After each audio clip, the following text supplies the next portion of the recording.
বর্ধমানের ১৯ নম্বর জাতীয় সড়কে একেবারে ভয়াবহ দুর্ঘটনা, আর এই পথ দুর্ঘটনায় মৃত্যু হয়েছে 10 জনের, আহত কমপক্ষে 36 জন। আহতরা হাসপাতালে চিকিৎসাধীন।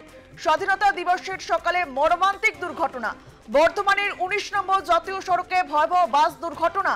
নিয়ন্ত্রণ হারিয়ে পুণ্যার্থী বোঝাই বাসে লরির ধাক্কা, আর এই দুর্ঘটনায় মৃত্যু হয় 10 জন পুণ্যার্থীর, আহত কমপক্ষে 36 জন।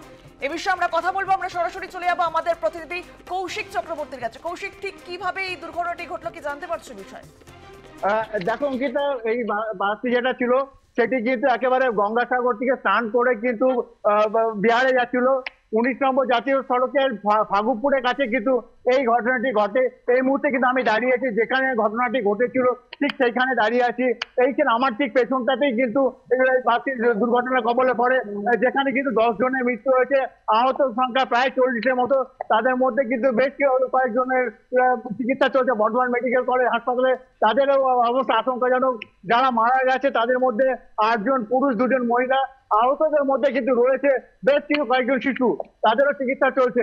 ঘটনার খবর পাওয়া মাত্রই কিন্তু জেলা প্রশাসনের আধিকারিকরা পৌঁছে যায় বর্ধমান মেডিকেল কলেজ হাসপাতালে, যেখানে রয়েছেন জেলা শাসক, জেলা পুলিশ সুপার, সভাধিপতি পূর্ব বর্ধমান জেলা পরিষদ সহ অন্যান্য জনপ্রতিনিধিরা, একই সাথে হাসপাতালের সুপার সকলেই কিন্তু রয়েছেন তাদের চিকিৎসা তদারকি করছে।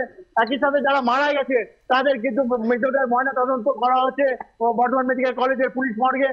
ময়না তদন্ত হলে সেই মৃতদেহ পরিবারের লোকের হাতে তুলে দেওয়া হবে, এমনটাই কিন্তু হাসপাতাল কর্তৃপক্ষ জানিয়েছে।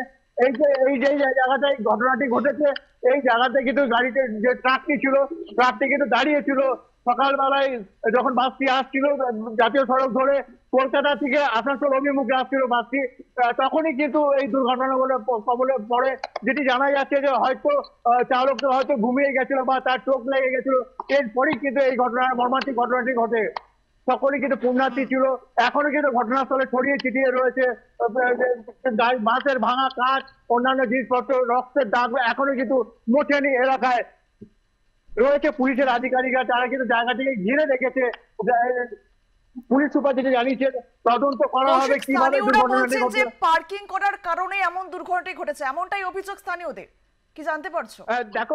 দেখো অঙ্কিতা, জাতীয় সড়কের কিন্তু বিভিন্ন প্রান্তে কিন্তু ট্রাক সহ অন্যান্য যানবাহন কিন্তু দাঁড় করিয়ে রাখা হয়, যেটাকে বেআইনি পার্কিং বলে। সে বেআইনি পার্কিং কিন্তু করা হয়।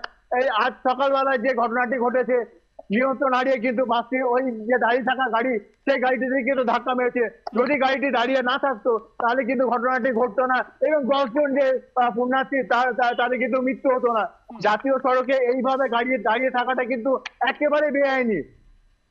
সেই গাড়ি কিন্তু দাঁড়িয়েছিল শুধুমাত্র এই যে পার্কিং এর এই যে ফাগুপুর এলাকায় নয়, জাতীয় সড়কের বিভিন্ন প্রান্তে কিন্তু এই ধরনের বেআইনি পার্কিং থাকে, এবং সেখানে কিন্তু দুর্ঘটনার কবলে পড়ে সাধারণ মানুষ।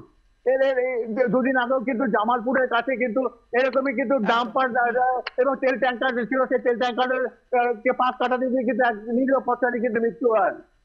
কৌশিক, তুমি বললে বেআইনি পার্কিং, একের পর এক ট্রাক দাঁড়িয়ে থাকে, এই বিষয়ে ট্রাফিক পুলিশের তরফে কোনো ব্যবস্থা নেওয়া হয় না?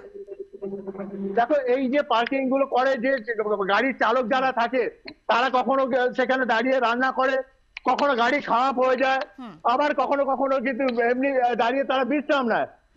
এই কারণে কিন্তু তারা দাঁড়িয়ে থাকে। আবার কিছু কিছু ক্ষেত্রে অভিযোগ ওঠে, যারা পুলিশ কর্মীরা যারা আছেন তারা কিন্তু গাড়িগুলোকে দাঁড় করে তাদের কাগজপত্র দেখায় না করে তাদেরকে আটক করে রাখে। এই ধরনের অভিযোগ কিন্তু পাওয়া যাচ্ছে স্থানীয় যারা আছে তাদের কাছ থেকে। কৌশিক, স্থানীয় বাসিন্দাদের সঙ্গে কি কথা বলা কোনো রকম ভাবে সম্ভব হবে এই মুহূর্তে? এই মুহূর্তে আমি কিন্তু একেবারে জাতীয় সড়কের মাঝখানে আছি, এখান থেকে কিন্তু কোনো মতেই যারা স্থানীয়রা আছেন তাদের সাথে কথা বলা যাবে না। এই এলাকাটি জাতীয় সড়ক এবং জনবসতি খুব কম আছে এই এলাকাতে। এই মুহূর্তে যারা স্থানীয় ছিল তাদেরকে কিন্তু পুলিশ তারা কিন্তু সরিয়ে দিয়েছে, এলাকাটি ঘিরে রেখেছে। বেশ, নজর রাখো। ধন্যবাদ তোমায়। বর্তমানে একেবারে ভয়াবহ পথ দুর্ঘটনার এই দুর্ঘটনায় 10 জন পুণ্যার্থীর মৃত্যু হয়েছে বলে জানা যাচ্ছে, এবং কমপক্ষে 36 জন আহত হয়েছে।